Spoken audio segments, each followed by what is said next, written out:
Entonces, cada vez que el Señor te dice, yo te quiero usar, yo quiero hacer algo contigo, nosotros nos convertimos en misioneros. ¿Saben? Durante algunos años yo había sido llamado por el Señor. ¿Querés que use el micrófono? Lo voy a hacer solo por vos. Ahí está. Yo había sido llamado por el Señor. Yo sabía que había sido llamado. Pero me hacía el loco. Como tal vez algunos de ustedes pueden haber pasado por lo mismo. No me había portado demasiado bien en mi vida cristiana, vivía una vida cristiana buenísima el viernes, sábado y el domingo, pero de lunes a viernes al mediodía no era tan buena. Un pie de un lado, un pie del otro. Y claro, el llamado de Dios, cuando vos te haces el loco, cuando mirás para otro lado, suena cada vez más fuerte. Y el llamado de Dios comenzó a sonar en mi vida cada vez más fuerte, cada vez más fuerte, cada vez más fuerte. Pero yo decía adentro mío, si yo le digo que sí al Señor, el Señor me va a mandar al lugar que yo me merezco. Y ese no era un buen lugar, ¿va? Porque el lugar que yo me merecía no era un buen lugar. Por otro lado estaban las historias misioneras, que no eran muy alentadoras para mí. Cada vez que venía un misionero a mi iglesia venía a contar de los gusanos que comían, que se comían un mono, que ¿no? Dice, ¿cuánto quieren ser misioneros? Tal vez no, muchas gracias, dicen en Guatemala, ¿va? Y todo eso pesaba en mi vida. Primero, mi propia vida, que no estaba de acuerdo a la voluntad de Dios. En segundo lugar, que si yo le decía que sí al Señor me iba a mandar al lugar que yo me merecía. En tercer lugar, no tenía nada que ofrecerle. Pero cuando el Señor quiebra mi vida y caigo de rodillas, acordate que el comienzo para el servicio al Señor empieza lo más cerca del suelo. Cuando nosotros nos rendimos delante del Señor es donde realmente Él nos levanta. Tal vez podés pensar en algunos personajes bíblicos, Jacob. Ahí lo encontrás a Jacob luchando con Dios. ¿Cuántas veces nosotros nos encontramos, aún como líderes, luchando con Dios? A veces deseando abandonar el llamado, porque la carga es mucha, como Moisés. Señor, mira, mejor matame, porque a esto ya no los aguanto más.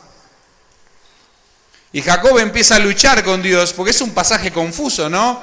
Porque Jacob era un mentiroso, el nombre decía que era mentiroso. Había actuado como un mentiroso toda la vida, había engañado a su papá, había engañado a su hermano, engañó a sus suegros, sus cuñados no lo querían, sus suegros ya no los miraba con los mismos ojos. Y uno dice, ¿y este le gana al ángel de Jehová? ¿Cómo así? Pero el pasaje es muy claro. Dice que Jacob cruza y deja a toda su familia, cruzó solo. Siempre el encuentro con Dios es personal. Y dice, y lucha con el ángel de Jehová hasta que rayaba el alba. Lucha. Esa es la lucha que nosotros tenemos muchas veces con la voluntad de Dios.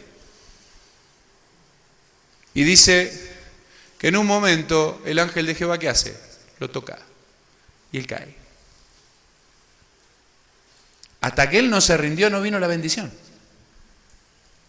Y cuando él cayó de rodillas y se rinde delante del ángel de Jehová, viene la bendición y Dios cambia su nombre. Ahora ya no vas a ser el mentiroso, vas a ser el que lucha o persiste delante de Dios. Y cambia su nombre y toma a ese pobre infeliz y lo transforma en Israel. Mirá qué importante. Todavía hoy seguimos mencionando su nombre. Eso es lo que sucede cuando Dios nos toma para hacer algo para Él. Yo siempre le digo a la gente, yo no soy alguien especial. Yo soy un tubo de plástico barato. Pero Dios puso su mirada en mí y lo que sacia no es el tubo, es el agua que pasa por dentro. Y ese agua no me pertenece. Es el Dios del universo decidiendo usarte para hacer algo grande para Él. ¿No te parece maravilloso? Porque cada vez que nosotros nos paramos y damos un mensaje de parte de Dios, estamos diciendo, el Dios del universo dice esto para tu vida. Y tampoco somos nosotros los que repartimos. El Espíritu de Dios, vos lo ves, uno está predicando y vos ves que el Espíritu Santo, ¡pum!, le puso a aquel, y aquel te mira como diciendo, me diste. No, yo no te di nada. ¿Ah? ¿Nunca te pasó que terminaste una reunión y alguien me dice, hermano, me dio duro, ¿ah? Y uno sabe que no fuiste, porque si tuvieras que preparar un mensaje intencional para las 250 o 300 personas que tenés, tu mensaje duraría 3 días y medio. Y la mitad se te dormirían como el paisano que se le durmió a Pablo ahí en el 3er nivel y cayó de cabeza. Pero vos ves que ese mensaje que Dios puso en tu boca, te lo dio lo puso en tu boca, en tu mente, en tu corazón, y cuando lo comenzás a exponer, el Espíritu de Dios comienza a repartir y decir, mira, esto para vos. Y convence, que es algo que tampoco nosotros podemos hacer. ¿Saben? Cuando pensamos en misiones, a veces pensamos en algo muy lejano, pero las misiones es algo que tenemos todos los días. Tal vez podés hacer misiones con el que vende pupusas o baleadas ahí frente a tu casa. Tenés la oportunidad de hacer misiones con el de la tienda, la pulpería de enfrente. Con algún familiar que hace rato que no quiere saber nada y vos decís, no, pero él no quiere saber nada. Y tenés misiones ahí. Y acordate, si no podés ser misionero en el lugar donde estás, difícilmente, si no podés ser misionero en Jerusalén, difícilmente podés ser misionero en Judea, en Samaria o en lo último de la tierra. Las misiones arrancan en el corazón de Dios, las coloca en tu mente, en tu corazón, te empuja, te llama. Y cuando Dios hace eso, tenés que comenzar a accionar. Y eso comienza, ¿a dónde? Alrededor tuyo. El primer lugar donde las misiones comienzan es alrededor tuyo. Yo he escuchado a algunos padres y me dicen, mi patojo, mi cipote quiere ser misionero y acá no hace nada. Aquí no lava un plato, dice, y se quiere ir al África. Y es verdad. Algunos han tomado las misiones como turismo. Y levantan a cada rato, aparecen levantando proyectos misioneros y nos vamos al mundial a predicar. Yo quiero ir, ¿va? Estamos juntando el dinero para ir a Rusia ahora. Y después al rato ya Dios nos lo había llamado a Rusia, ahora ya dentro de 4 años lo llama a Qatar. Y muchos han tomado las misiones como eso, una experiencia transcultural, más nada. Cuando Dios llama, Dios equipa y te da todas las cosas necesarias para poder hacerlo. ¿Sabes? Cuando yo pienso en misiones, pienso en el misionero más grande que la tierra ha tenido, Jesús. Dice la palabra de Dios en Filipenses capítulo 2, versículo 5 al versículo 8. Yo no sé cuánto tiempo tenemos, ni sé cuánto voy, pero bueno. Vos, Tucu, haceme así, mirá, pastor, haceme. Bájenlo, gritá. Filipenses, capítulo 2, versículos 5 al 8. Dice, haya pues en vosotros este sentir que hubo también en Cristo Jesús, el cual siendo en forma de Dios no estimó el ser igual a Dios como cosa que aferrarse, sino que se despojó a sí mismo, tomando forma de siervo, hecho semejante a los hombres, y estando en la condición de hombre, se humilló a sí mismo, haciéndose obediente hasta la muerte, y muerte de cruz. ¡Qué maravilloso! En primer lugar encontramos al Señor ahí, viniendo a la tierra, ¿no? Despojándose a sí mismo, haciéndose obediente, dice, hasta la muerte, y muerte de cruz. Una elección. Un poquito antes vemos al Señor buscando a los discípulos. Al Señor lo vemos buscando a los discípulos en las 2 puntas de su ministerio, ¿no? Arranca buscando a los discípulos para llamarlos a servir. Y cuando los discípulos lo abandonan en medio del momento más duro, más difícil de la vida del Señor, el Señor cuando resucita va y regresa a los discípulos, ¿sí? Juan capítulo 21. Pedro dice en el versículo 2, miren, me voy a pescar. Y los discípulos que dicen, nosotros también nos vamos a pescar. Volvamos a lo anterior. Y el Señor aparece en la playa.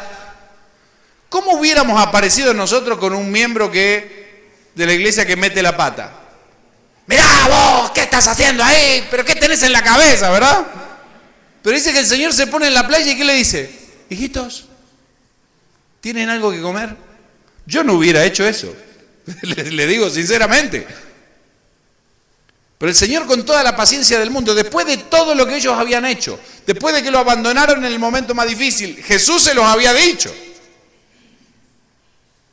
Aparece en la playa y le dice, hijitos, ¿tienen algo que comer? Dice que Pedro lo escuchó. Juan le dijo, es el maestro. Se tiró al agua y comenzó a nadar. Y esos 12 locos, aunque uno salió chueco, trastornaron el mundo. El ejemplo más grande de misiones los dio el Señor. Buscó a Zaqueo, primero en un árbol y después fue a su casa. Y fue criticado por eso.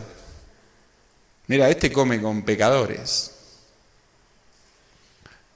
Querida gente, los pecadores son los que necesitan nuestra atención. A veces perdemos el tiempo rogándole a los creyentes.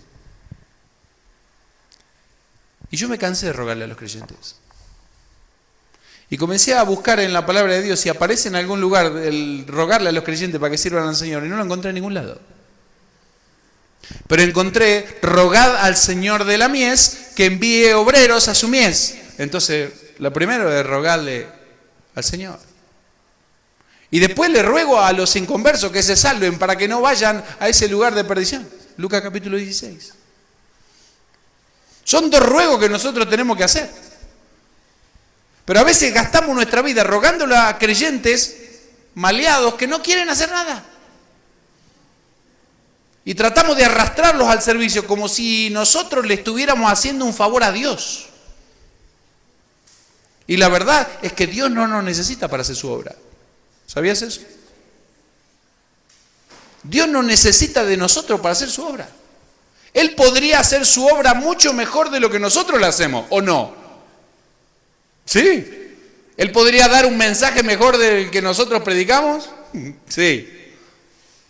¿Él podría hacer una obra, tocar los corazones mucho mejor de lo que nosotros lo hacemos? Sí. Pero a pesar de todo eso, Dios decide poner su mirada en nosotros y usarnos. Somos humanos, somos sus pies, somos su voz. Qué maravilloso, ¿no? Por eso es importante entender de que el Señor te eligió para hacer eso, la misión. Un poquito más adelante, en Marcos capítulo 6, encontramos al Señor. Había tenido una semana difícil. ¿Tuviste alguna semana difícil alguna vez? Dijiste, vamos a ir a evangelizar. Dijiste, el domingo vamos a ir a evangelizar y la semana se puso patas para arriba. Y voy a decir, no tengo ganas de ir a ningún lado, ni a la esquina. El Señor había tenido una semana muy difícil. En primer lugar, Juan el Bautista había sido asesinado por Herodes. Marcos capítulo 6, desde el versículo 1. Pero no solo eso, estaban tan cansados, dice que había tanta gente que no tenían tiempo ni siquiera para comer, la gente entraba y salía, entonces el Señor le dice, miren chicos, vámonos, vamos a un lugar desierto a descansar. Y cuando llegaron al lugar desierto, los otros encontraron un camino más corto y le dieron la bienvenida. Y dice, y Jesús vio la multitud y tuvo compasión de ellos, porque eran como ovejas que no tenían pastor. Dice, y comenzó a enseñarles, pero también les dio de comer. ¿Saben? A veces nos cuesta amalgamar esas 2 cosas dentro del Evangelio. Parece que si damos de comer somos socialistas, ¿va? Y que eso no es verdadero evangelio. Que verdadero evangelio es solo predicar. No, el Señor dice, los vio que había 2 necesidades. Había una necesidad espiritual, pero también había una necesidad física. Santiago mismo habla de eso. ¿Viste? Vos no podés decir, no te preocupes, yo voy a orar por vos, anda tranquilo. Y dice la palabra de Dios, que no solamente dijo, bueno, cortemos un pedacito de pan y démosle a cada uno esto para que se deje de molestar, así le predicamos con tranquilidad. Dice, termina el pasaje de Marcos capítulo 6, dice, y comieron todos, ¿y qué? Y se saciaron. Ahora ves, cuando pensamos en este ministerio, el ministerio del Señor Jesús, encontramos un misionero completo, ¿no?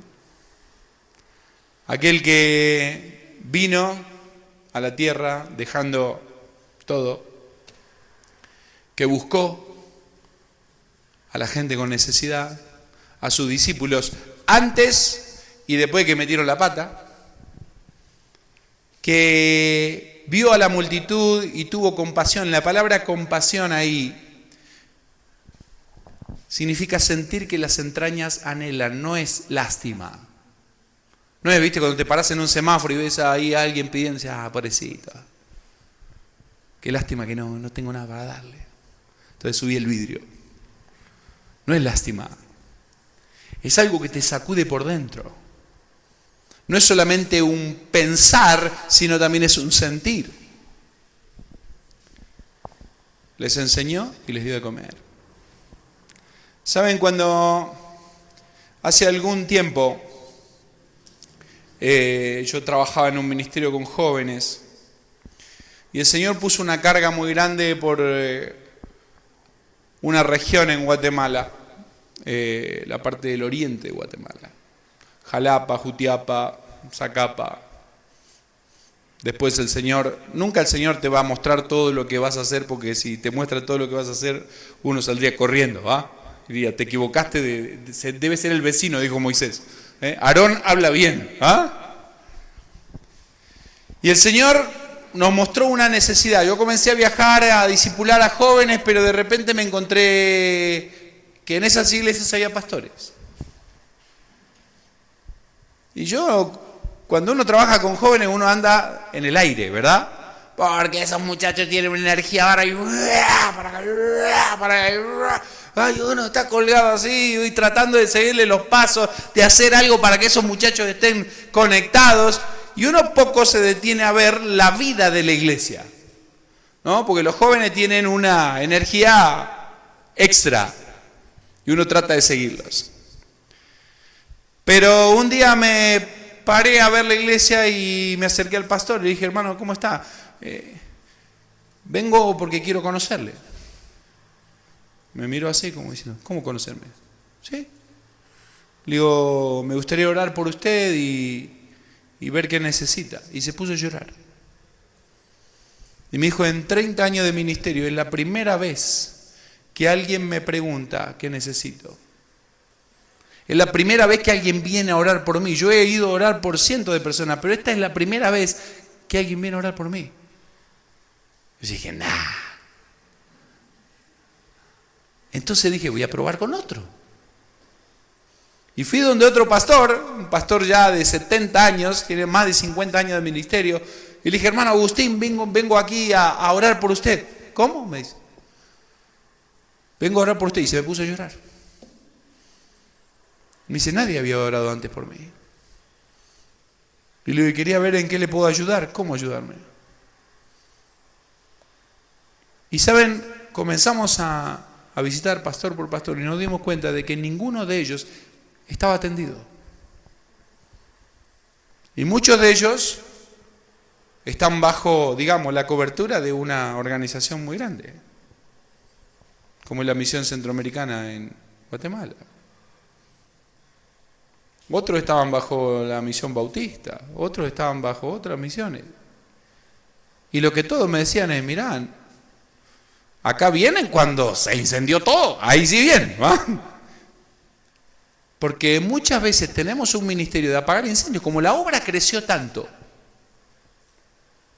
Y me di cuenta de que la familia más desatendida dentro de la iglesia era la familia pastoral. Y eso había creado en ellos un sentir de el síndrome de la pecera. ¿Sabes cómo es el síndrome de la pecera? Todo el mundo se acerca a la pecera y mira así, ¿ah? Tiqui, tiqui, tiqui, tiqui, y los pescaditos. ¿Ah? Después la gente sigue nadando. Y muchas veces la casa pastoral se terminaba transformando en una pecera. Todo el mundo toca así, todos los hijos de los pastores, todos tienen que estar bien peinados, arreglados. No va a encontrar pastor en chancleta porque es un sacrilegio. no puede tener problemas. Si el pastor, sí, al pastor Daniel, su esposa le pega, ¿a quién le cuenta? Mi esposa me pega. ¿A quién le cuenta? Se lo cuenta a la iglesia, lo echan a él, a la esposa. Y me encontré con que los siervos de Dios vivieron una vida muy solitaria. Y Dios colocó un peso muy grande. Y salimos de la organización en la que estábamos y tuvimos que fundar una misión para dedicarnos a ellos. Empezamos con 7 familias pastorales. La idea central no era solamente, porque el pastor no necesita solo entrenamiento, hermanos. A veces tenemos la idea de que el siervo de Dios solo entrenamiento nos dice, mira hermano, manual 1, manual 2, manual 3, manual código, ahí va el paisano con los manuales. Necesita Biblia y entrenamiento, pero aparte de Biblia y entrenamiento, necesita otras cosas, necesita respirar, necesita comer, necesita arreglarse los dientes. Y comenzamos a hacer algo por ellos. Ahora habíamos dejado nuestro círculo de comodidad y estábamos pensando ayudar a otros. ¿Cómo? Me encontré con que la gran mayoría de los creyentes en las iglesias que no cantan ni predican creen que no pueden servir al Señor. ¿Te diste cuenta de eso? Entonces va a haber mucha gente en las iglesias por 20 años sentada en la misma banca. Ya la banca tiene hasta la forma del paisano, ¿ah? Ya lo reconoce. Si se pasa, la banca lo llama, ¿ah? Y dice, hermano, ¿y usted por qué no hacen ahí? Porque, hermano, yo soy desafinado hasta para desmayarme. En vez de volver en sí, vuelvo en sol. Dice, ¿ah? Pero usted no puede, yo no puedo hacer, no puedo predicar, no puedo cantar. Entonces creen que porque no pueden cantar ni pueden predicar, no pueden hacer nada. Y me encontré con un montón de gente que podía hacer muchísimas cosas para el Señor, pero que estaba parqueado haciendo nada. Le transmitimos la visión y de empezar solos el ministerio, nos encontramos que teníamos 350, 400 voluntarios que querían hacer algo para el Señor. La consigna era, regalame 2 días y vamos a hacer algo juntos. Había muelas que reparar porque esas familias pastorales tenían esos dientes, pero que hacía años que nadie los miraba. Había que darles atención médica, había que repararles sus viviendas, había que ayudarles con cosas de la iglesia, así que encontramos carpinteros, albañiles, ingenieros, arquitectos, doctores, dentistas. Y hoy en día tenemos un equipo de más de 400 voluntarios. Hermoso. Porque vos decís, miren, la próxima semana vamos a estar 2 días en tal lugar. Y ahí están. Y yo sé que están por la misma razón que por la que yo estoy. Amor a Dios y amor a las personas. Más nada. Nadie llega a esas aldeas, a esas comunidades, porque le gusta conocer el país. Es más, muchos de ellos ni siquiera sabían que esos lugares existían, o que ese pastor existía, pero están ahí por la misma razón. Ahora ves, la obra de Dios es tan amplia, podemos hacer tantas cosas para el Señor. He aprendido que Dios no usa especialistas, Dios usa personas dispuestas. Y después toma a esa persona dispuesta y la capacita. Seguramente tenés que estar entrenado, tenés que conocer la palabra de Dios, tenés que estar lleno para poder llenar. Hay algunas cosas que quiero compartirte en cuanto a la misión. En esta etapa tan difícil. Vivimos en un mundo que está convulsionado. Todas las cosas están patas para arriba, ¿verdad? Todos los conceptos, el concepto de familia está patas para arriba. Hoy en día la gente dice, ¿para qué te vas a casar?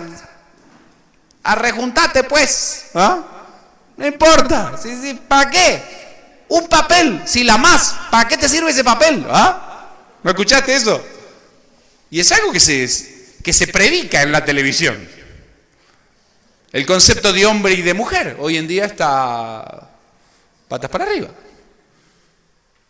En la Universidad de Buenos Aires sacaron los cartelitos de los baños, ahora los baños son mixtos. Porque si no sabes qué sos, ¿a dónde vas?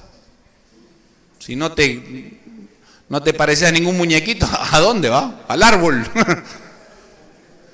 Entonces, y porque poner un hombre o mujer es discriminatorio. Entonces, en esa sociedad vivimos.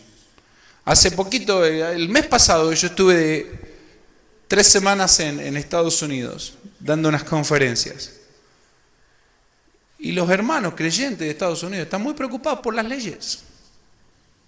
A veces le temen mucho más a las leyes que a Dios, ¿no? Y eso es porque hoy en día la persecución no es tan física, es más ideológica. Y si vos te opones a eso, entonces ahí sí viene el otro tipo de persecución. Una jueza en los Estados Unidos fue presa por no querer casar a una pareja homosexual. En ese concepto vive la iglesia. Entonces necesitamos tener sabiduría para poder hacer misiones en medio de un siglo malo, dice la Biblia. Apocalipsis capítulo 2, versículos 2 al 4.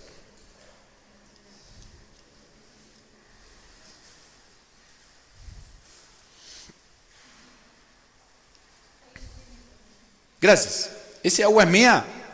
Ah, bueno. Buenísimo, gracias. 2 de 2 al 4. El Señor Jesucristo, dijimos, tomamos como ejemplo más grande de las misiones, ¿verdad? El Señor por todo lo que Él hizo. Y el mismo Señor Jesucristo escribe una carta a 7 iglesias. Arranca ahí en el capítulo 2 con la primera iglesia, Éfeso. Y es muy interesante lo que dice, yo conozco tus obras y tu arduo trabajo y paciencia y que no puedes soportar a los malos y has probado a los que dicen ser malos, los que dicen ser apóstoles y no lo son. Y los has hallado mentirosos y has sufrido y has tenido paciencia y has trabajado arduamente por amor de mi nombre y no has desmayado. Y uno dice, wow, ¿qué? Yo quisiera estar en una iglesia así. Ojalá mi iglesia tuviera la mitad de las cualidades que esta iglesia tenía.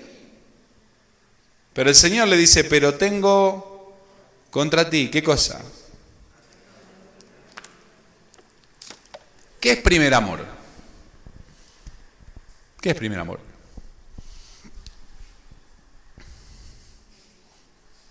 ¿Están aquí? Manifiéstense. Un golpe sí, 2 de no. ¿Qué es primer amor?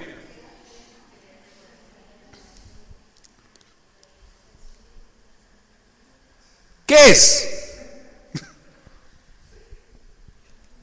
Anybody here?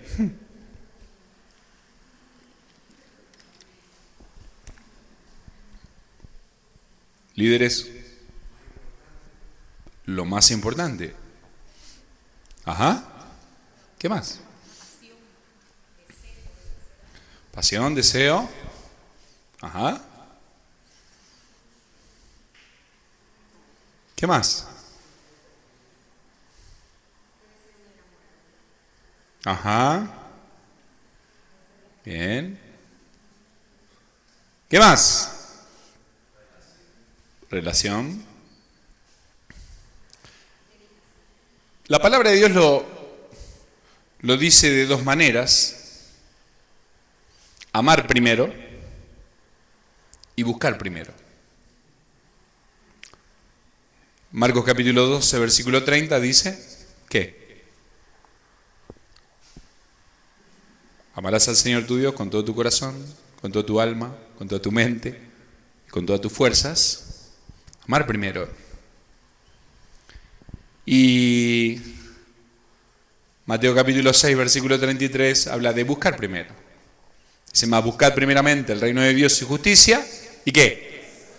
Y todas las demás cosas os serán añadidas. Entonces, cuando nosotros hablamos de primer amor, ¿hablamos de qué?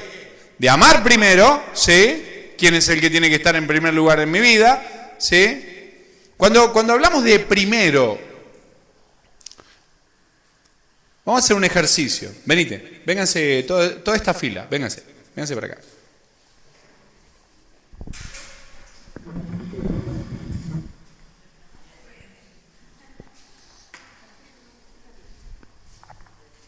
Véngase usted, venga, véngase usted dos también.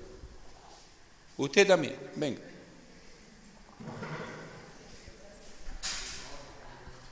Nosotros tenemos en nuestro mundo, tenemos un concepto equivocado de lo que es primero. O por lo menos un concepto distinto a lo que enseña la Biblia. Primero es, póngase ahí, en esta fila. Usted póngase segundo.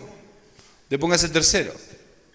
Usted cuarta, quinta y sexta. Ahora ves, acá tenemos el agua. Y ella está primera. Ahora vamos a suponer que vamos a hacer un recuento de cuáles son las cosas que deben estar, qué es lo que debe estar primero en mi vida, qué es lo que debe estar segundo en mi vida, qué es lo que debe estar tercero. ¿Qué debe estar primero en mi vida? Dios. En segundo lugar, mi familia. En tercer lugar, la iglesia. En cuarto lugar, el trabajo. En quinto lugar, los amigos. En sexto lugar, el fútbol. Y en séptimo, el estudio, digamos. El fútbol está antes que el estudio. No, dice. Ahora vamos a poner una discusión bárbara de qué es lo que, cuál es orden. Ahora, si podemos pensar en esto, si Dios está primero, la familia, si nosotros tuviéramos este orden, la familia estaría cerca de Dios, pero la iglesia ya no estaría tan cerca y el trabajo estaría más lejos de Dios y los amigos estarían lejísimos de Dios. Cuando la palabra de Dios habla de tener a Dios en primer lugar, póngase ahí, mire. Vos ponete ahí, aquí, alrededor de la botella, ¿sí? Como que le gustaría la botella. Aquí, véngase. Y aquí. Eso es lo que la Biblia está diciendo en cuanto a Dios. Buscar a Dios o poner a Dios en primer lugar es poner a Dios en el centro de mi vida, de tal manera de que mi iglesia esté a un paso de Dios, mis amigos estén a un paso de Dios, el trabajo esté cerca de Dios. Dios tiene que estar en el centro de mi vida. Muchas gracias, pueden tomar asiento. El gran problema nuestro, ¿saben cuál es? Es que nosotros divorciamos la vida eclesiástica, y eso es estar con Dios, de la vida diaria. Entonces Dios está muy lejos de la vida diaria. Por eso muchos creyentes hacen trampa en sus negocios, porque eso no tiene nada que ver con Dios. Por eso muchos hombres son santos en la iglesia y son pícaros en la calle. Acá son santos, mirarte solo a ti en la calle, mirarte solo a ti, ¿ah? Entonces, cuando yo entiendo el concepto de lo que significa primer amor, es Dios en el centro de mi vida. Cuando la palabra de Dios dice buscad primeramente, está hablando de primero en orden, primero en tiempo y primero en importancia. Eso significa primero. Primero en orden, primero en tiempo y primero en importancia. ¿Para cuántos es importante la palabra de Dios? A ver, levántense la mano. Bien. ¿Para cuántos es muy importante? A ver, levanten la mano de vuelta. Muy importante. Bien, le voy a hacer una pregunta. Quiero que me sean 100% sinceros. Estamos ya en octubre. Desde enero para aquí. ¿Cuántos aquí han leído la palabra de Dios todos los días? Sin faltar uno, levante la mano.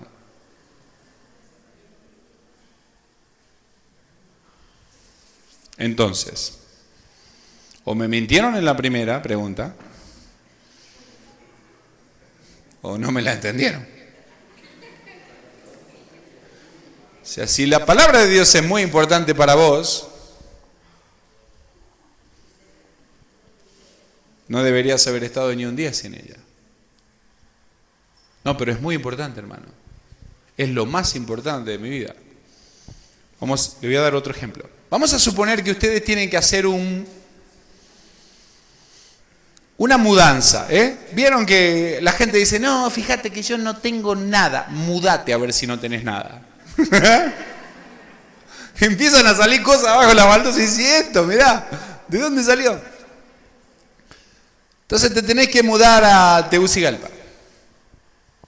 Entonces contratás un camión para llevar todas las cosas que crees que tenés. Claro, empezás a llenar y te das cuenta de que no te cabe. ¿Cuáles son las cosas que dejas? Las que no sirven,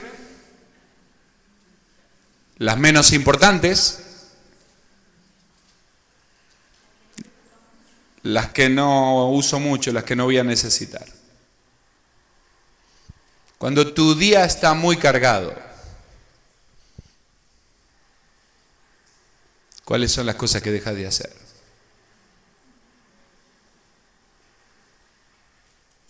Las menos importantes. Las que no uso mucho. Las que no voy a necesitar. ¿Me entendieron? Buscad primeramente.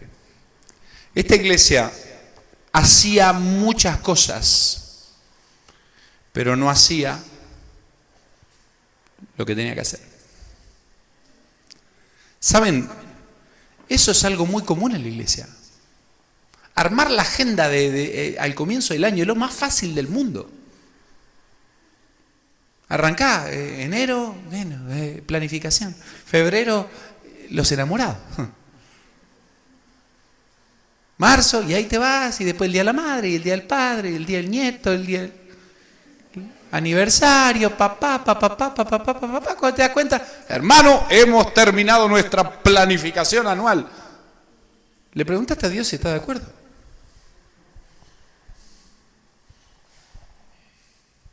¿Sabes? Yo todos los días me levanto con esta oración. Y le digo, Señor, yo te pido que me des un día exitoso según tú, no según yo, porque lo que puede ser exitoso para mí puede ser un fracaso para Dios. Y creo que eso debe estar relacionado con todo lo que nosotros hacemos en nuestra vida. Que la agenda que haces para tu iglesia, que el ministerio que haces para el Señor, haga sonreír a Dios. Porque si no es así, estamos en un problema. Porque podemos hacer muchas cosas, pero el día que lleguemos ante la presencia del Señor, Dios no te va a preguntar qué hiciste. Lo que te va a preguntar es qué hiciste de lo que yo te pedí que hicieras. Eso es lo que el Señor va a preguntar. No te va a preguntar, ay, ¿qué hiciste? Y Señor, en tu nombre hicimos esto, aquello. Mirá, papadito, yo no te conozco. El Señor no te va a preguntar qué hiciste, te va a preguntar qué hiciste de lo que yo te pedí que hicieras.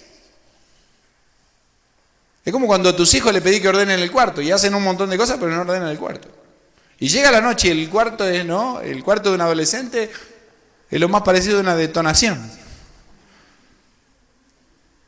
Y uno va al cuarto y le dice, ¿y qué hiciste? No, es que yo te ayudé con esto, con aquello, con aquello. Sí, pero no hiciste lo que yo te pedí que hagas. Un día cuando nos presentemos delante del Señor, el Señor no nos va a preguntar, ay, ¿qué hiciste? Ay, Señor, hice esto, lo otro, reuniones de acá, reuniones de allá, juntas de esto, porque los creyentes somos bárbaros para inventarnos nombres. Y termina siendo el mismo chucho con diferente collar, ¿no? Porque el que es secretario este año es tesorero el otro, el que es vocal, yo ni siquiera sé para qué sirven los vocales. Secretario de correspondencia, secretario de evangelismo, secretario de esto, de actas, tenemos, pero, y vos ves, toda la iglesia pasa al frente. Pero vos sabés que son 3, 4 los que trabajan, el resto. Y un día el Señor nos va a preguntar, ¿qué hicimos? Necesito 3 cosas importantes con las que quiero cerrar y después podemos hacer algunas preguntas. 3 cosas importantes para hacer misiones en este mundo que está patas para arriba. En primer lugar, claridad del mandato divino. Sabés lo que el Señor te dijo y qué es lo que tenés que hacer. Para hacer misiones, donde sea, ¿sí? Las tierras son diferentes en cada lugar. Yo tengo un amigo mío, muy querido, que fue discípulo mío en Argentina, que ahora está en Kazajstán. Y yo le contaba de lo que había pasado el fin de semana pasado. Nosotros hicimos una actividad, una jornada médica evangelística en una aldea en Guatemala y 117 personas recibieron a Cristo. Y atendimos 700 personas en un día. Y yo le contaba eso y me dice, mirá, para mí en Kazajstán eso no existe. Yo después de 2 años y medio, dice, de hacer un trabajo, porque es un mundo musulmán, de hacer un trabajo así, todo suavecito y puse una empresa para hacer blogs, me dice, y con esa empresa contrataba gente para predicarle. Dice, una pérdida bárbara, porque esos blogs no se lo pudieron vender a nadie, ¿va? Y dice, después de 2 años y medio, un trabajador vino y se me acercó y me dijo, ya estamos listos. Y yo le dije, ¿para qué? Para recibir a Cristo. La tierra es diferente, hermanos, en cada lugar. Y recordá que el que da los frutos es el Señor, pero nosotros tenemos que hacer lo que tenemos que hacer. Y tenemos que tener la claridad de lo que Dios nos está mandando a hacer. Claridad del mandato divino. 2 Timoteo 3, 14 y 15. Hablo muy rápido, ¿me entienden ustedes? ¿No? ¿Sí? Ok. Estoy tratando de aprovechar el tiempo, entonces, si no me entienden, hágame. No sé ni lo que estás diciendo. Después se los pasamos allá en slow motion. Bueno, hermano. 2 Timoteo 3, 14 y 15. Dice, pero tú persiste en lo que has aprendido, ¿sí? Persiste significa quedarse en el lugar, quédate en ese lugar, no te muevas de aquello que has aprendido, tus bases, ¿sí? Dice, y te persuadiste sabiendo de quién has aprendido, y que desde la niñez has sabido las sagradas escrituras, las cuales te pueden hacer sabio para salvación por la fe que es en Cristo Jesús.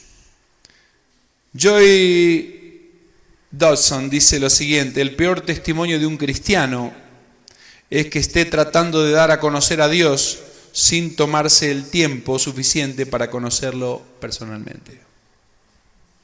Qué importante es que nosotros podamos estar llenos de Dios, llenos de su palabra para poder compartir con otros. ¿Saben por qué? Porque es muy difícil repartir cuando tenemos poco para dar. ¿No sentiste alguna vez que estabas vacío? ¿Sentiste alguna vez en la obra que alguien vino y te dijo, ¿sabes qué? Mira, tengo este problema, este y el otro, y vos decís, ¿qué le digo? Tomate 2 Filipenses 4:13 cada 6 horas. Y no alcanza. ¿Sentiste que tenías que decirle algo más y que la persona se fue igual que como vino porque se fue con tu consejo y no con el consejo de Dios? ¿No te pasó nunca eso? A mí me pasó. Por eso es importante estar lleno de Dios, lleno de su palabra. Dice, persiste en lo que has aprendido y te persuadiste, sabiendo de quién has aprendido y que de la niñez has sabido las Sagradas Escrituras, las cuales te pueden hacer sabio para la salvación que es por la fe en Cristo Jesús. 2 Pedro capítulo 1, versículo 5 al versículo 8, habla de añadir a nuestra fe otras cosas. El momento que creímos es un momento, el punto de partida para nuestra vida. Pero dice, ahora pues añadid a vuestra fe virtud. ¿Qué es virtud? Excelencia. ¿A la virtud qué cosa? Conocimiento. ¿Al conocimiento qué cosa? ¿Se la saben, no?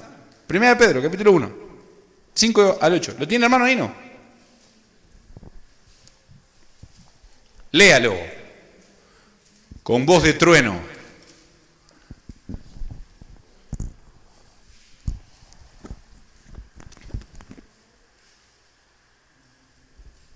¿Qué dice?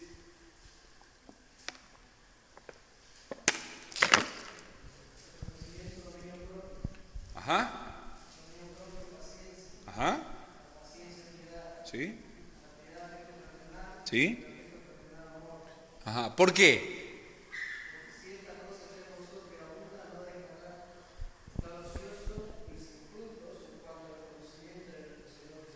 Bien. Ahí está, ¿ves? Añadí. Si nosotros necesitamos tener una vida llena para poder compartir con otros. ¿Sabe por qué muchas veces la gente no hace lo que tiene que hacer? Porque no ha añadido a su vida nada. Dice, porque si esas cosas están en vos y abundan, dice, no te van a dejar estar ocioso ni sin fruto. Añadir a, ¿qué dice? A tu fe, virtud, a la virtud conocimiento, al conocimiento paciencia, a la paciencia piedad. ¿Qué más? Dominio propio, bondad. Y dice, si esas cosas están en vos y abundan, no te van a dejar estar ocioso ni sin fruto. El Señor antes de ascender nos deja 2 mandatos, por eso es importante tener claridad del mandato divino. El primero, sí, relacionado con quién está en primer lugar. Amarás al Señor tu Dios con todo tu corazón, toda tu alma, toda tu mente y toda tu fuerza, y amarás a tu prójimo como a ti mismo. Relacionado, amarrado a ese mandato, nos deja una comisión, que también tiene 2 mandatos. ¿Cuáles son los 2 mandatos de la gran comisión? Ir por el mundo y predicar el Evangelio y hacer discípulos, enseñarle todas las cosas que os he mandado. Si yo puedo hacer muchas cosas para Dios, pero si no hago lo que Él me pidió que haga, un día Él me va a pedir cuentas. Muchas veces hacemos un montón de cosas para el Señor, pero no evangelizamos. Y esa es la comisión que Él nos dejó. 2 mandatos. Si no estás evangelizando, ya te comiste el 50% del mandato.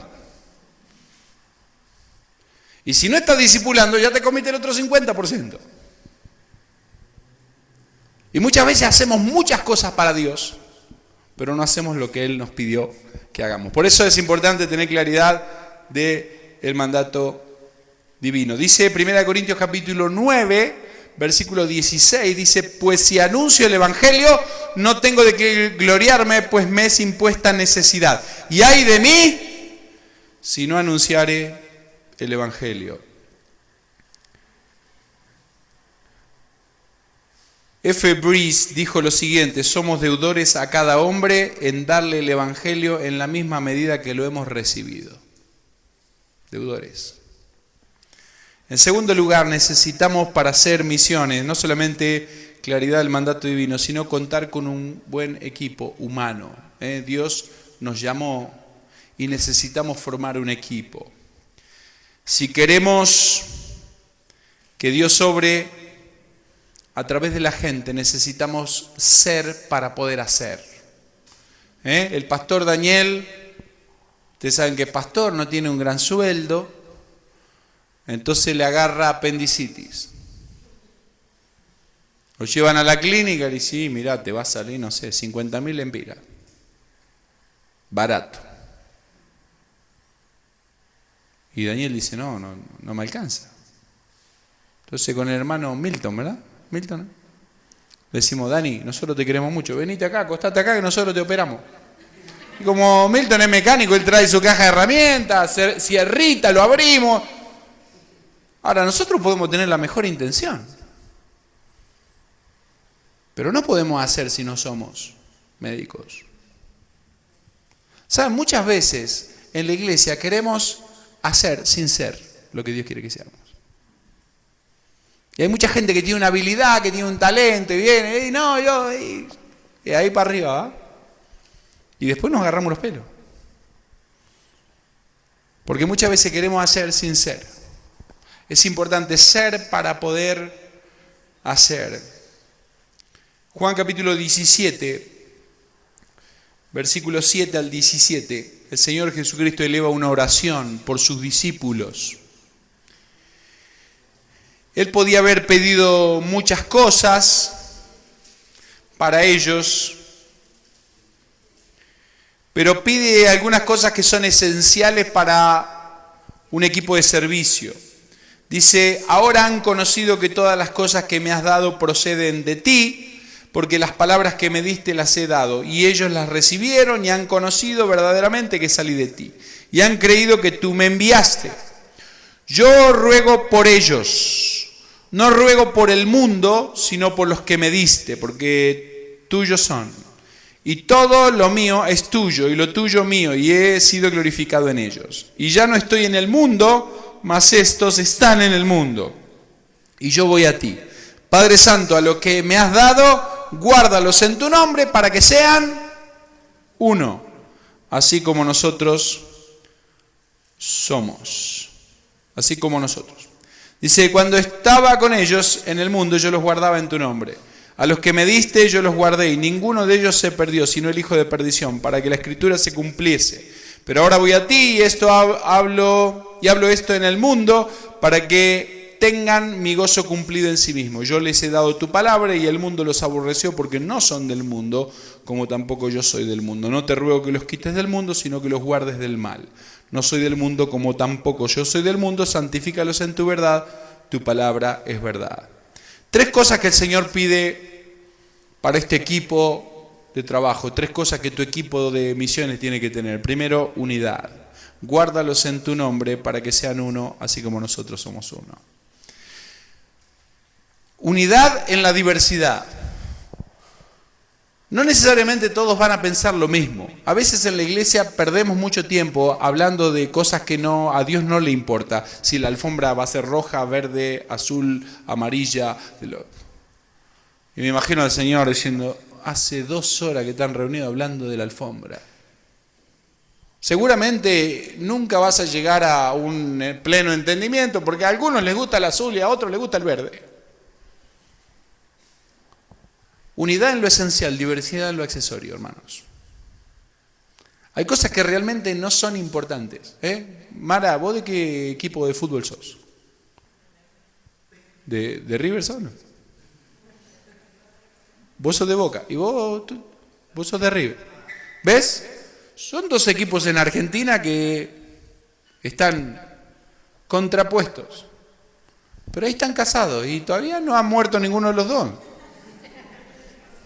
¿Ves? Ahí hay unidad en lo esencial y diversidad en lo accesorio. La iglesia es muy parecida a una familia. Entonces, la unidad es la clave para llevar adelante una iglesia. El apóstol Pablo dice en Filipenses capítulo 4, versículo 2 y versículo 3, dice, ruego a Evodia y a Síntique que sean del mismo sentir. Parece que eran bravas las 2 mujeres esas, ¿no? Y el apóstol Pablo no las critica, no dice nada porque ya no dan para más y mejor. Dice, ellas combatieron, ayúdalas. Evidentemente había choques entre ellas.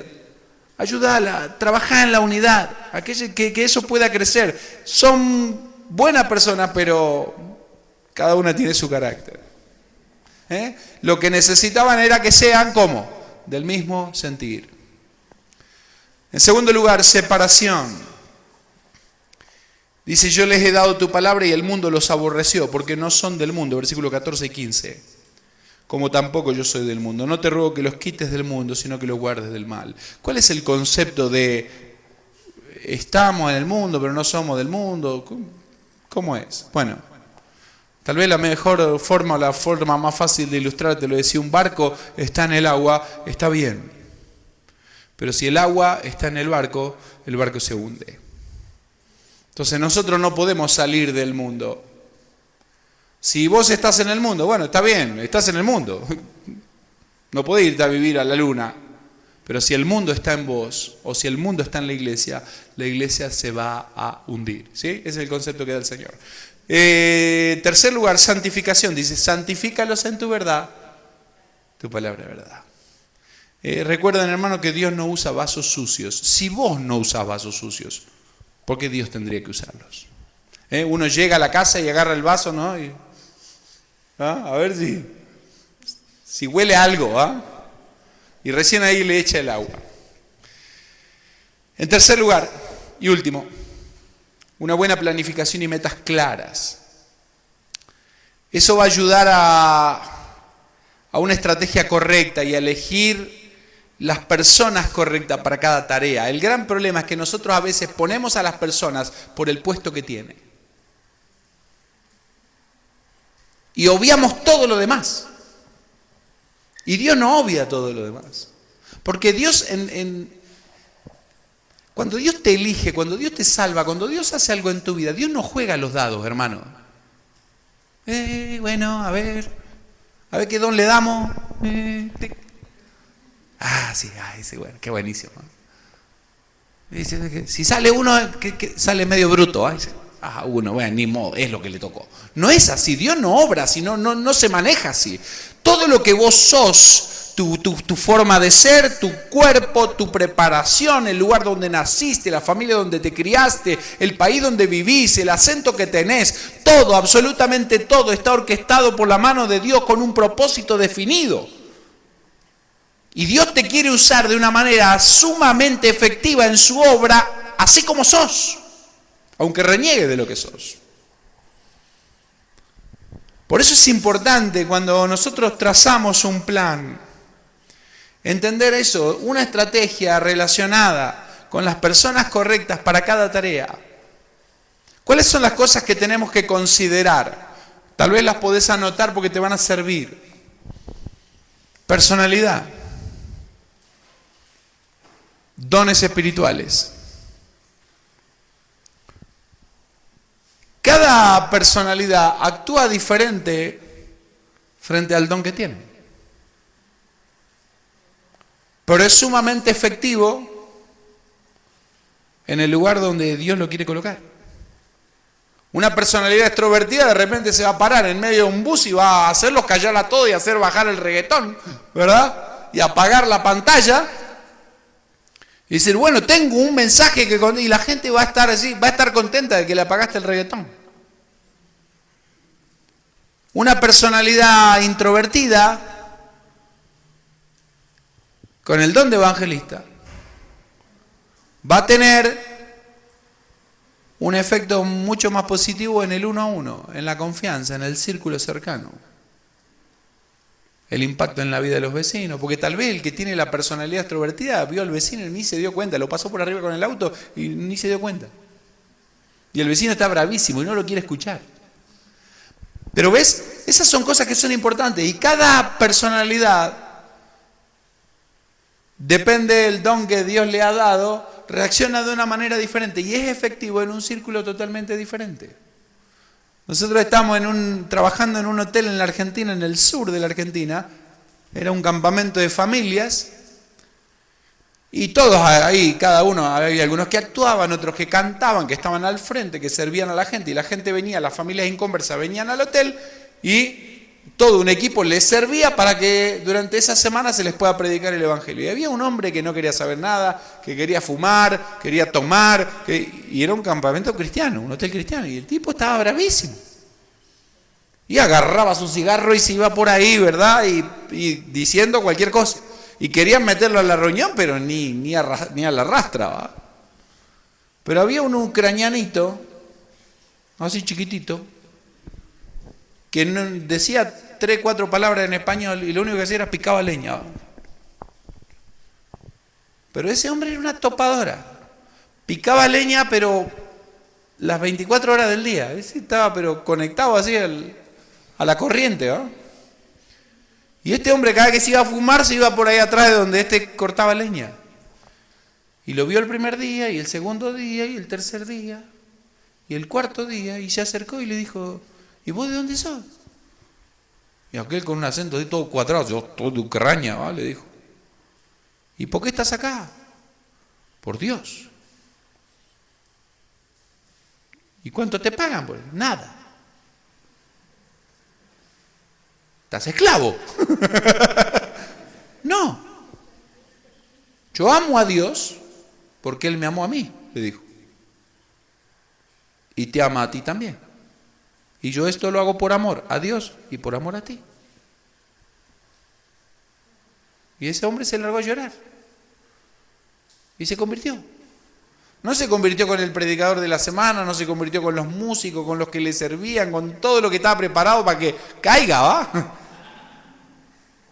Se convirtió con un ucraniano que picaba leña, que podía decir 3, 4 palabras en español, y las 4 palabras que dijo, el Espíritu de Dios las usó para que ese hombre se convierta.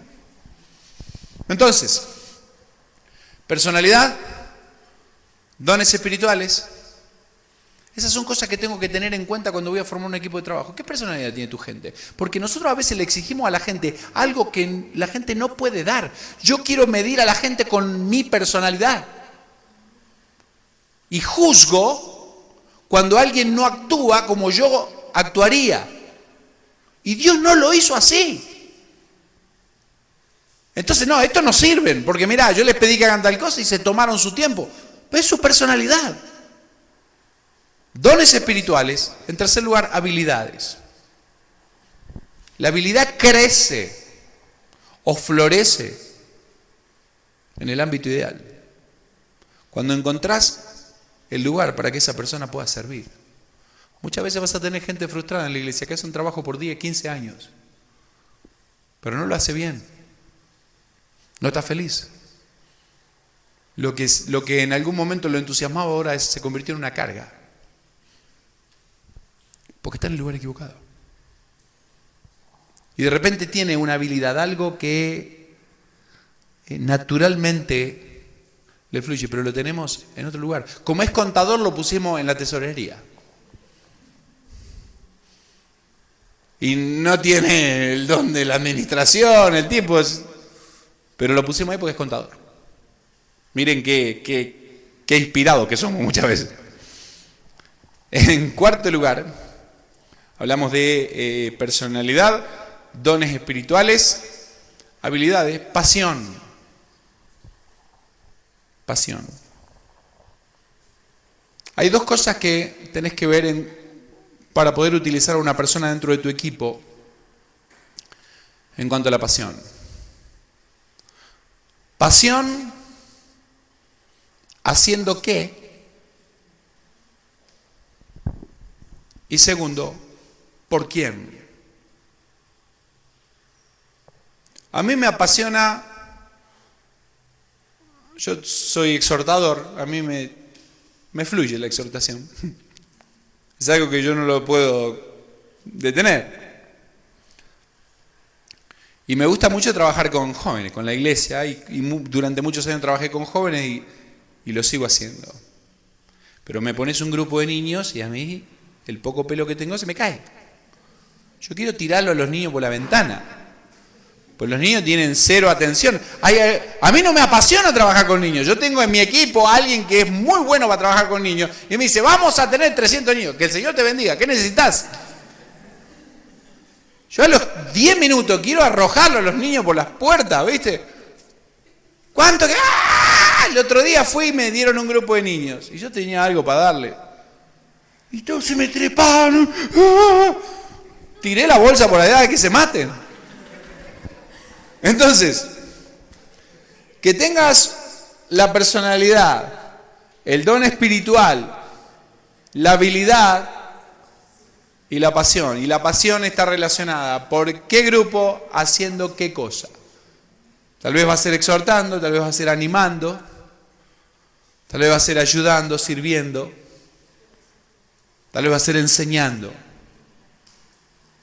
¿Y por qué grupo en particular? Y vas a encontrar que ahí la gente es mucho más efectiva. El otro día hicimos esto en mi iglesia y encontramos con gente que es apasionada por gente discapacitada.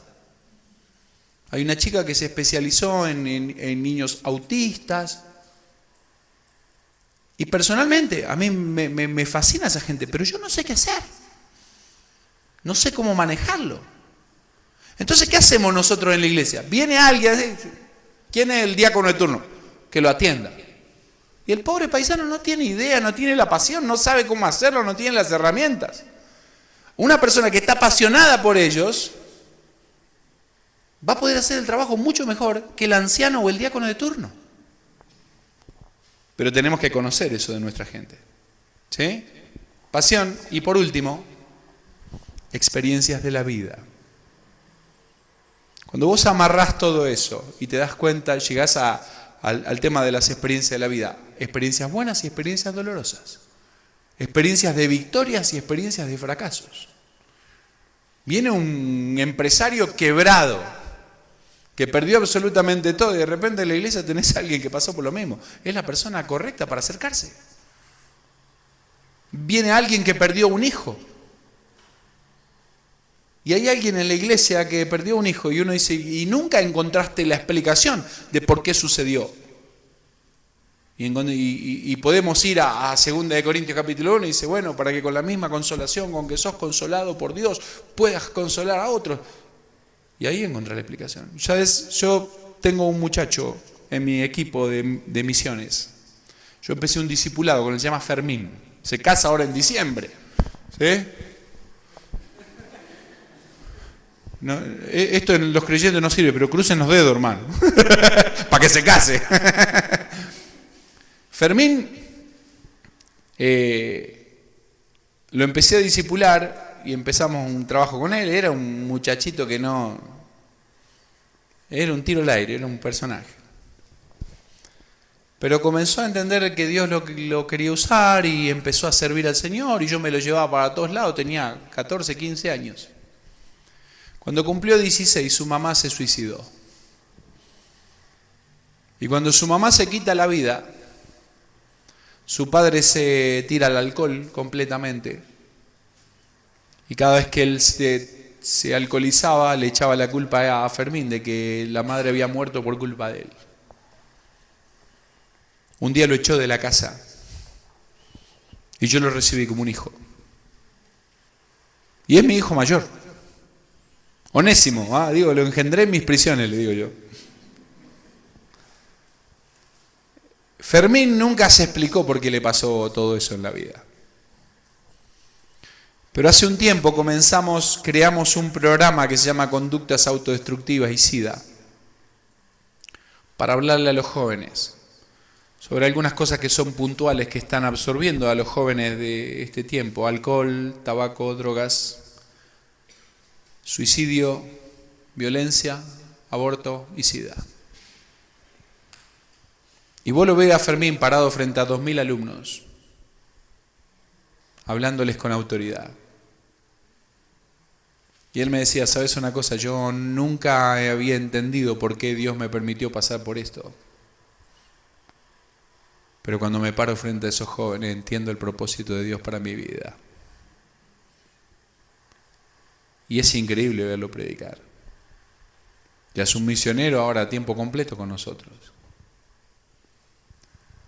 Y Dios permitió esas experiencias duras de la vida. Y es mucho más efectivo que yo en eso. Y es un gozo para mí. Cuando formamos un equipo, entonces tenemos que ver esas cosas que son importantes. A veces en las iglesias la gente, ni siquiera los líderes saben cuál es su don espiritual. Es más, hasta se inventan dones nuevos. Yo tengo el don de la música, hermano. Existe. Y hacemos un entrevero entre lo que es don y talento, una ensalada, la picamos finita y la comemos, ¿va? Es importantísimo que cuando formes un equipo para hacer algo para el Señor puedas saber esas cosas. Que la gente sepa esas cosas, pero tú también como líderes puedas entender cuál es la personalidad para saber cómo tratar con esa persona y qué darle y qué no darle. ¿Sí? Hay dos personalidades que están inclinadas hacia los proyectos y hay dos personalidades que están inclinadas hacia las personas. Entonces no le des un proyecto al que está inclinado hacia las personas, no le des personas a las que están inclinadas hacia el proyecto. La personalidad de colérica, ¿va? Es de proyectos. Entonces si vos le das a una persona para cuidar, lo va a dejar tirado en algún lado. Y no se va a dar cuenta, lo va a dejar en alguna gasolinera entre San Pedro y Tegucigalpa. Dice, ¿y aquel que te encargué? Se bajó al baño y no me acuerdo más nada. ¿Por qué? Porque está en proyecto, ese es su proyecto. Entonces tenemos que aprender a conocer las personalidades, saber cuáles son los dones, ¿sí? Cuáles son las habilidades, la pasión y las experiencias de la vida. Y cuando hacemos eso, vamos a tener un equipo sumamente efectivo. ¿Sí? ¿Alguna pregunta hasta acá? Ya estamos terminando, ya terminamos, digo yo. Y el pastor también.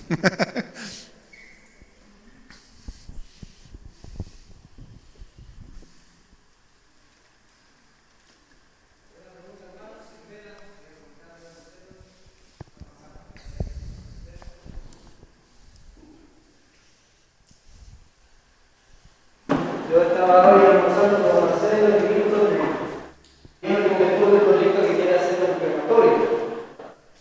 Entonces yo le preguntaba a él, ¿cómo hacer un proyecto como ese? Él me dio unos conceptos que me gustó. Hace un par de minutos atrás, un poco de fondo en el preparatorio para darle desayuno a la gente de él. Y ellos vinieron impactados porque vieron eso y se dieron cuenta que hay mucha necesidad ahí. Entonces uno dice, bueno, ¿cómo podemos nosotros hacer todo eso y demás? Primero que uno piensa que es, después lo que piensa es un montón de otras cosas. Entonces, yo le hice una pregunta a él y voy a hacerlo. ¿Cómo haces para poder tener un proyecto así? Y que darle la respuesta tan buena porque es así. Bien. Recién estábamos hablando de una buena planificación y metas claras y lo que primero que hablamos fue un equipo, ¿no? ¿Con quién cuento para hacer la tarea? La segunda pregunta que me tengo que hacer es ¿a quién pretendo alcanzar? Porque a veces le tiramos a todo y no le pegamos a nada, ¿no? Vivimos a veces nos quedamos con las estrategias antiguas del Evangelio y no nos damos cuenta que vivimos en un mundo totalmente diferente. Entonces necesitamos ver a quién pretendemos alcanzar y después cuánto vamos a invertir. Ay, hermano, no, mejor de eso no hablemos de otra cosa, no hablemos de cuánto vamos, porque cuando decimos cuánto la gente se asusta, ¿va? Yo he aprendido algo y lo compartía con el pastor, lo compartía recién aquí con, ¿cómo te llamamos? Raúl. Cuando yo he aprendido que las almas están en el corazón de Dios. Y cuando a tu corazón se interesa por algo de lo que Dios se interesa. Como decimos en Argentina, tenés la vaca atada. Te la podés comer cuando quieras.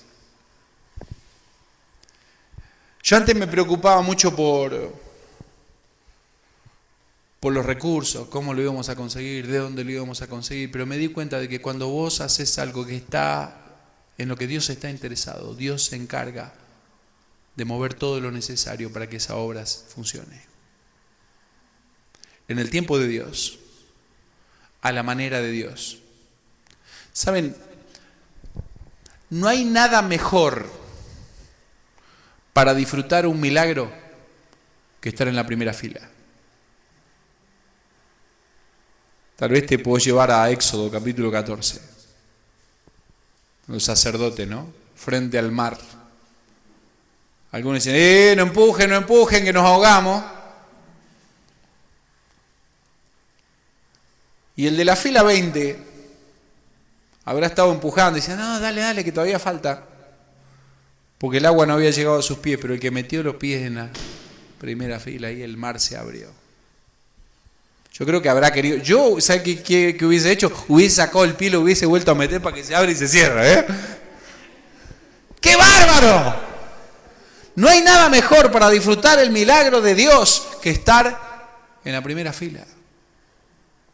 Cuando nosotros decidimos hacer la obra de Dios, la obra de Dios es de Dios. No se trata de mí, se trata de Él. No son mis almas, son sus almas.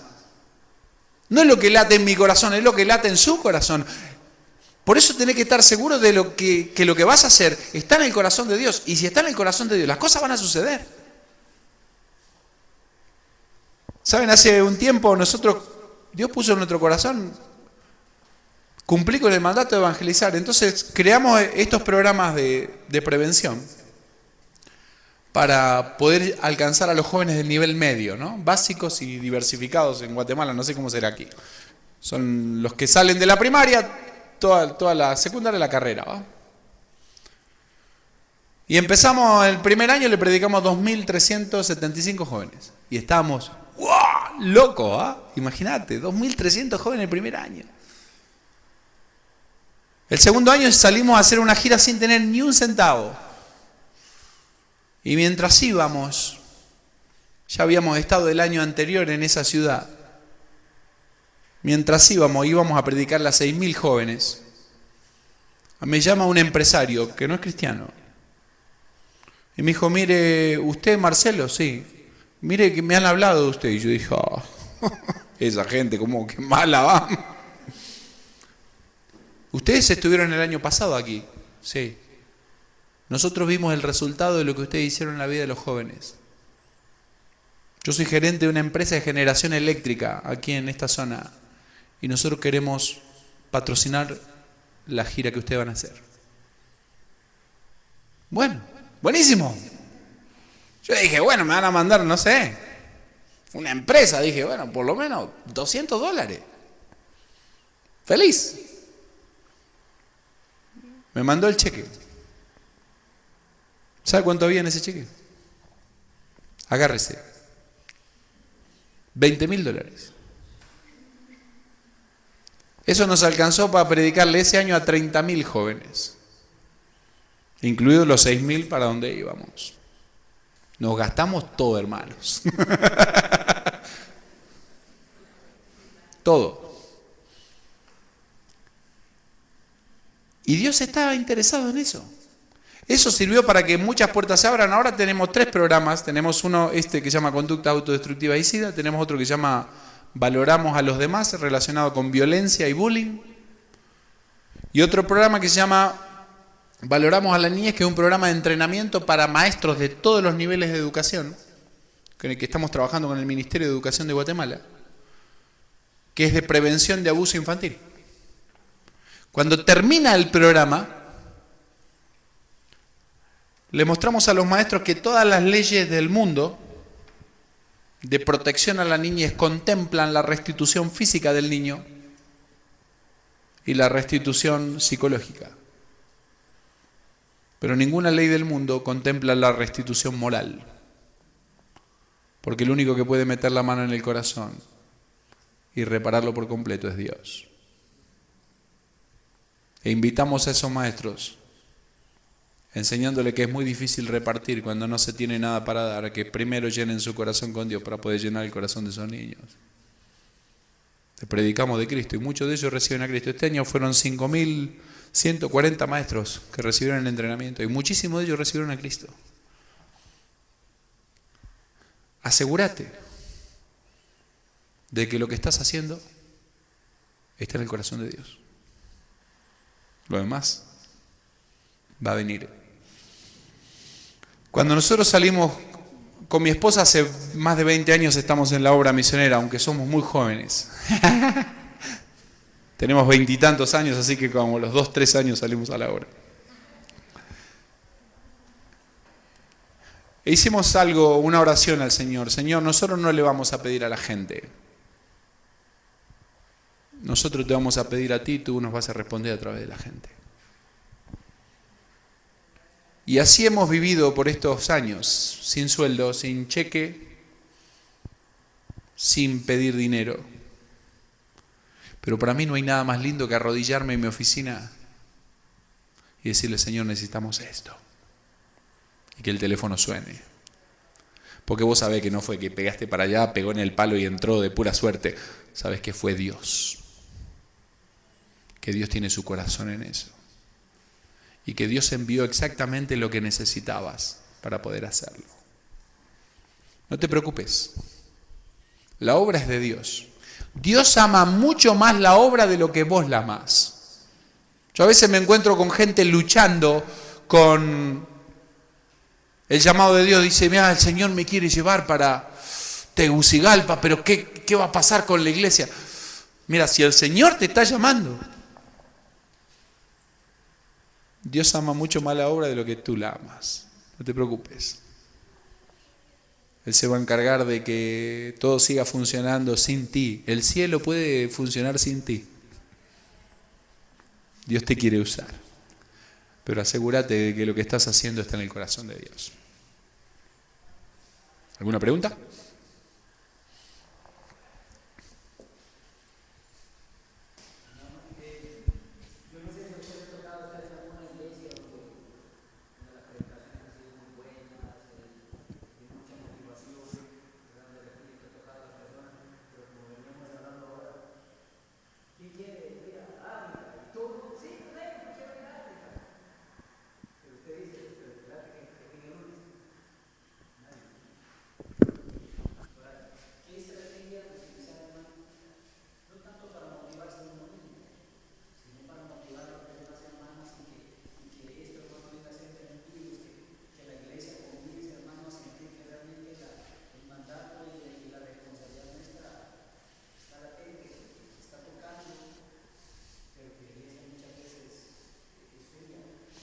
Bien, hay tres cosas que son sumamente importantes y tienen un orden. Si nosotros respetamos ese orden, la cosa va a funcionar. La gente tiene que tener tres cosas. Primero, saber qué es lo que Dios dice y cuál es su responsabilidad. El segundo paso es sentir. Porque nosotros podemos tener acá en la mente, es como conocer la ley de tránsito. Si el semáforo rojo es pare, pero yo cuando veo el amarillito acelero en vez de parar. Y uno hace así la espalda así para pasar en amarillo. ¿Ah? Es sentir. Y eso va a mover las manos de las personas en el sentido correcto. Mucha gente a veces toma una decisión porque siente, pero no porque sabe. No es su convicción. Pero de repente escuchó y dijo, qué bonito, pero qué lindo, y qué... Ah, sí, yo, ¿va? Entonces la gente tiene que saber qué es lo que Dios quiere para ellos. Todos fuimos hechos para servir a Dios y para glorificar a Dios. No todos han sido llamados a ser pastores, pero todos hemos sido llamados a servir a Dios. Yo no sé, a mí me encantaría que mis hijos sean misioneros, porque es lo que yo amo. A mí me apasiona esto. Yo no me imagino haciendo ninguna otra cosa, ni viviendo de otra manera. Pero yo sé que tal vez alguno de ellos no va a ser misionero, porque Dios los va a llamar a otra cosa. Pero lo que yo espero es que ellos, siendo lo que sean, sirvan al Señor en el lugar donde están. Eso se forma con el conocimiento de lo que Dios quiere, la convicción. Bajar al corazón eso, ¿no es cierto? Una vez que lo bajaste a tu corazón, eso va a mover tus manos en el sentido correcto. A veces nosotros ponemos las cosas en el corazón, tomamos las decisiones por lo que sentimos, pero no por lo que sabemos. Y cuando nos damos cuenta, tal vez tomamos la decisión incorrecta. Hay gente que se va a la obra misionera porque lo sintió. Y de repente está en el África y dice, ¿qué estoy haciendo acá? ¿No? Y se recuerdan las baleadas, ¿vale? Las pupusas, los ripotes. Y entonces, ¿qué hace? Regresa. ¿Saben cuántos misioneros? Más del 70% de los misioneros regresa de la obra misionera. ¿Saben por qué? Porque muchas veces sentían, pero no sabían lo que Dios quería para ellos. Después lo demás, como dije al principio, Dios llama a cada uno de nosotros y cada uno de nosotros va a tener que rendir cuentas delante de Dios por lo que hizo o dejó de hacer. El servir al Señor no es, bueno, a ver qué es lo que yo, Dios quiere que yo haga algo para Él porque yo soy especial, ¿va? No. Dios te ama tanto que te da la oportunidad de servirle, a pesar de que no somos lo mejor, ¿no?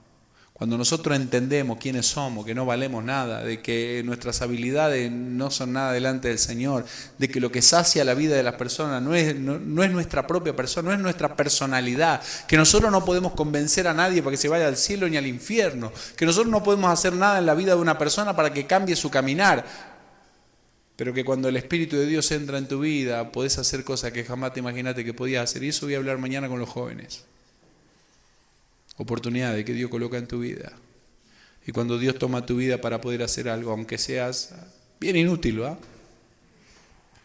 cómo Dios puede hacer algo maravilloso. Cuando una persona entiende eso. Saben, yo luché durante mucho tiempo con Dios porque yo miraba mis habilidades y decía, Señor, yo no sirvo para nada. Yo no puedo hacer nada. Yo había vivido toda la vida para mí. Yo soy preparador físico de profesión. Vivía trabajando en el deporte y en los veranos trabajaba de salvavidas en una playa. Vivía para mí. Mi papá tenía una empresa de construcción y yo a los 8 años empecé a trabajar con mi papá. A los 12 años yo compré mi casa y mi carro. Yo creía que las tenía todas. Ya cuando me hice salvavidas en la playa tenía la vida completa, armada. Y el Señor me empezó a llamar. Y yo ponía en la balanza de carnal eso y decía, Señor, yo tengo esto, y me voy para allá, no voy a tener nada. Pero si vos me preguntás hoy en día si yo regresaría a esa vida pasada, ni amarrado. ¿Por qué? Porque entiendo lo que Dios hizo conmigo, pero todo arranca con el conocimiento de Dios, de lo que Dios es. Cuando nosotros sabemos quién es Dios, ¿viste? Cuando Pablo le dice a Timoteo, porque yo sé a quién he creído. El gran problema es que tenemos en las iglesias un montón de creyentes incrédulos.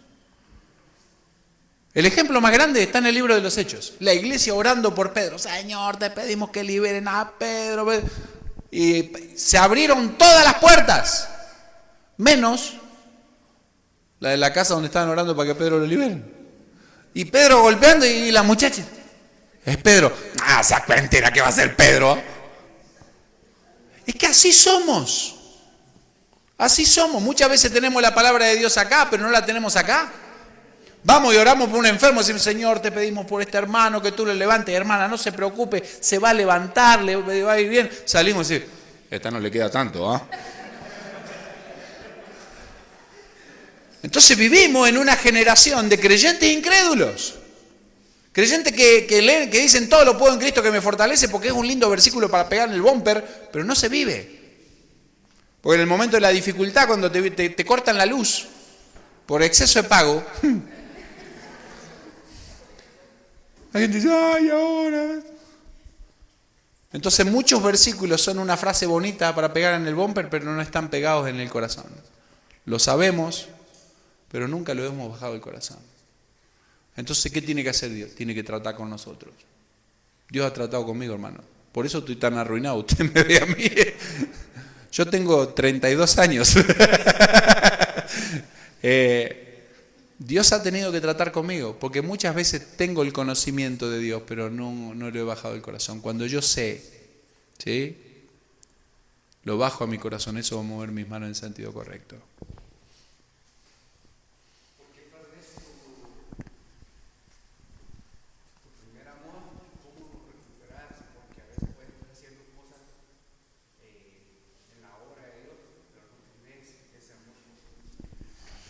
Bueno, cuando nosotros cambiamos a Dios por otra cosa, nosotros somos muy, sobre todo, bueno, la gran mayoría de las iglesias que tienen muchos años, hemos creado una generación de jueces. Y lo estoy diciendo, hermanos, con mucho temor y poniéndome a mí como el primero. A mí me avergüenza, pero yo durante muchos años de mi vida fui un juez. ¿No? Ah, no, los que hacen aquello, no, eso no sirve. No, y gracias a Dios que nosotros somos diferentes. ¿No? Una generación de jueces. Y criticamos a todo el mundo. ¿No? Criticamos a los primos, que no son hermanos, aquellos que son idólatras, ¿va? No, esos son unos idólatras. Los creyentes no somos idólatras. Porque ídolo es todo aquello que ocupa el lugar de Dios. Tu teléfono celular puede ser tu ídolo. El Facebook puede ser tu ídolo. Tu novia puede ser tu ídolo. Tu trabajo puede ser tu ídolo. Tus hijos pueden ser tus ídolos. Tu casa puede ser tu ídolo. Tu perro puede ser tu ídolo. Entonces, todo aquello que ocupa el lugar de Dios, que desplaza a Dios de ese primer lugar, pone a Dios en un segundo plano. Y de ahí, para enfriarse, hay un paso. Una vez que colocaste a Dios lejos, que es la fuente de nuestra vida, de nuestra energía, una vez que pusiste a Dios de costado, hay otras cosas que empiezan a ocupar ese lugar primario en la vida y fácilmente nuestro primer amor, nuestra vida se enfría. El consejo de Apocalipsis es muy interesante, porque a veces nosotros lo que hacemos es, si no nos caemos, descuidamos el primer amor, ¿qué hacemos? Nos sacudimos y seguimos corriendo, ¿no? Pero miren el consejo. Dice el versículo 5 del capítulo 2. En primer lugar, dice, recuerda por tanto de dónde has caído. ¿Cuál fue el momento? ¿Sí? ¿Cuál fue el momento que te llevó a enfriarte? El primer momento, no el último. Una chica de la iglesia quedó embarazada. ¡Ah! ¿Cómo fue a caer de golpe? No cayó de golpe. Pasaron 722 horas de caricia para que esa chica quede embarazada. Y el alejamiento, el darle la espalda a Dios comenzó con la primera caricia fuera del lugar. Ahí comenzó. No comenzó con la gestación del niño. El descuidar el primer amor comenzó con la primera caricia fuera del lugar. Entonces, el consejo bíblico acá es muy interesante. Dice, recuerda por tanto de dónde has caído. ¿Cuál fue el momento que te llevó a caer? ¿Viste? Es como cuando uno va, no sé cómo le dicen acá, en Guate le dicen una cuchilla, una bifurcación. Vos llegás acá y si allá te lleva para Tegucigalpa y allá te lleva para La Esperanza, ¿va? Y vos querías ir para Tegucigalpa pero agarraste para La Esperanza. Ah, me equivoqué. Y seguís para La Esperanza. No, dice, recuerda por tanto de dónde has caído, regresate al lugar donde te desviaste. ¿No? En segundo lugar, dice arrepiéntete, habla de, acuérdense, la palabra arrepentimiento es metanoia en griego, que significa un cambio de mente, tener la mente de otro, tener la mente de Cristo, 180 grados. Si iba para allá, no voy para allá, ahora voy para atrás, para el lado contrario. Y dice, y haz las primeras obras. ¿Cuáles son las obras? Las primeras obras. Las obras que hacías cuando no te habías desviado. Y eso te hace recuperar ese amor que perdiste. Es regresar al punto donde se puso chueca la cosa. Encontrar esa bifurcación, el camino, volver al camino correcto. Y ahí sí, comenzar a ir hacia adelante con las primeras obras. Hay un consejo que se le da a Timoteo. Y dice, aviva el fuego del don de Dios que está en ti, que te fue dado por la imposición de mis manos. Y uno dice, así que le hizo, y aquel, y ahora va. No, ¿por qué Pablo le dice eso? Dice, aviva el fuego del don de Dios que está en ti, y lo lleva al momento cuando fue encomendado. ¿Te acordás? La primera vez que te tocó dirigir en tu iglesia. Tenías una emoción tan grande. Oraste 700 veces, Señor, ayúdame. Que no se me trabe la lengua, por favor. Transpirado como testigo falso, ¿verdad? Ahí adelante te temblaba hasta el alma.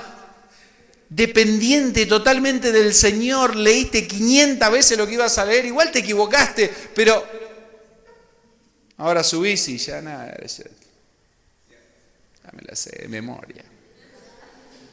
Años dirigiendo. ¿Te acordás la primera vez que tuviste que predicar? Yo prediqué la primera vez, prediqué 10 minutos. Me bajé agitado como que hubiera corrido 40 cuadras, ¿verdad? Y la gente me miraba diciendo... Yo sentí que había hablado toda mi vida. Pablo lo lleva al momento, a su mejor momento. El momento en que vino el hermano de la iglesia y te dijo, vos querés servir al Señor, si subite al techo y gritale a todo el pueblo que Jesús los ama, y te subiste al techo, ¡Jesús te ama! ¿Por qué? Porque era hermoso. Es regresar a ese momento. Si yo quiero recuperar aquellas cosas que perdí, dice, recuerda por tanto de dónde has caído, las cosas que perdiste. Arrepiéntete, 180 grados, y haz las primeras obras, las obras que hacías cuando tenías ese fuego adentro. ¿Sí? ¿Listo? Bueno, pastor, venga y apague la luz. Muchas gracias, hermano, que Dios les bendiga.